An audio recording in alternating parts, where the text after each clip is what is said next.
We have a newspaper that's failing badly. It's losing a lot of money. It's going to be out of business very soon, the New York Times. I think maybe what we'll do, maybe we'll start thinking about taking their press credentials away from them. When they write dishonest stories, we should be a little bit tough. Don't we agree?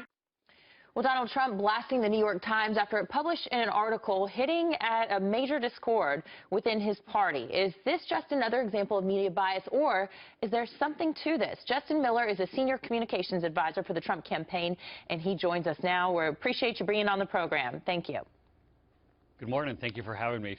Jason Miller. Very close, but Jason Miller, but thank you. Thank you, Jason, and welcome back. We should have had that right since you've been on before. And anyway, but the Trump campaign, according to this piece in the New York Times, is sputtering. He only half-heartedly listens to his advisors at times, and it has a lot of unnamed sources. Who are these unnamed sources, and is there any truth to what's inside this piece? Well, exactly, and this is the trick that the media plays, and this is very much an example of the liberal, dishonest media. Mr. Trump is focused. He knows what he's doing with this campaign. He's laying out a very positive economic vision. Tomorrow in Youngstown, Ohio, he'll be introducing his plan to defeat radical Islamic terrorism. He'll be there with Governor Pence. And these anonymous, unnamed sources, this is exactly why people are so upset and so frustrated with the media. It's ridiculous. So you're hearing complaints this morning from Republicans about the speech Mr. Trump is giving in Connecticut, in Bridgeport, Connecticut. And the line is, not going to win Connecticut. Lots of states he could win. That's not one of them. It's been a generation since a Republican has won. There are no statewide Republicans in Connecticut. So why Connecticut? Is that a fair criticism? Connecticut's a place where we think that there's a real pickup opportunity. And that's the great thing about Mr. Trump's candidacy, is that there are a number of these states that typical Republicans don't win or don't have a chance in.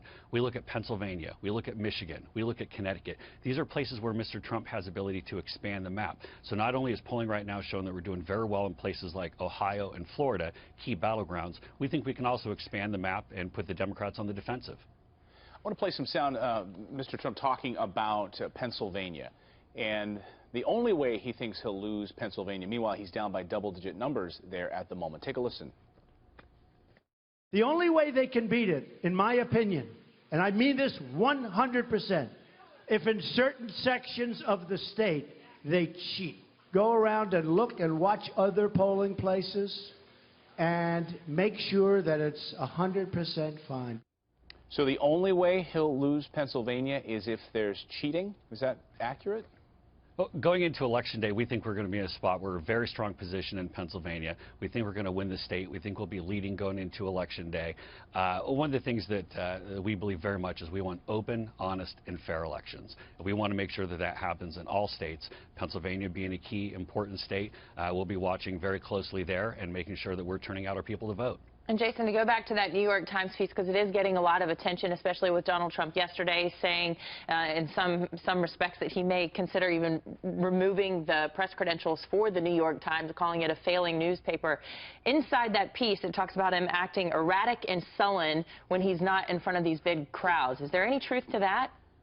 Absolutely not. This is just silly. Again, this is a liberal media hatchet job, zero basis in truth. Our campaign team is united with the candidate, Mr. Trump. Again, he's focused. He knows exactly what he needs to do. And when you see these types of quotes from these anonymous, blind, behind-the-scenes sources who don't want to come out and put their name on it, you got to really question the authenticity of it. It's far from the truth. It couldn't be further from the truth. I think the Times, the coverage of the campaign's been awful, said that many times. I do, though, wonder, do you win votes by attacking the New York Times more than you would by attacking Hillary? Well, and I'm glad you bring that up. We have to call out the dishonest media when we see this happen. I mean, if we don't call it out, then people aren't going to know that what they're reading is complete falsehood. And that's exactly what we're getting in today's New York Times piece. You talked about the voter fraud. I noticed that on your website now you're sort of inviting people to sign up and to oversee voting stations and to kind of take a part of this process. What are you hoping these people will do? Well, having poll watchers with campaigns is standard practice. For many of the folks who are watching this morning, they've participated and volunteered with campaigns. Poll watchers, and there are regulations that are laid out at state-by-state level. They go in early. They're volunteering. They're making sure that voting machines are working, that people who are eligible are able to show up and vote in a seamless and smooth fashion. I mean, our philosophy is we want open, honest, and fair elections. Now, if we want to take a different approach, I think the attitudes that we've seen from the Clinton camp is evident by the missing and deleted emails. We see the pay-for-play schemes. We see the corruption that we've seen this past week. We've seen a much different attitude. Hillary Clinton releasing her taxes on Friday, calling for the Trump campaign to release his taxes as well. Will Donald Trump release his taxes anytime soon? As soon as the audit is completed, those will be released. Do you have a timeline on that? Don't have a timeline on that, but when that process is run its course, then those will be released. Okay. Jason Miller, Senior Communications Advisor for Donald Trump's campaign. Thank you. Good,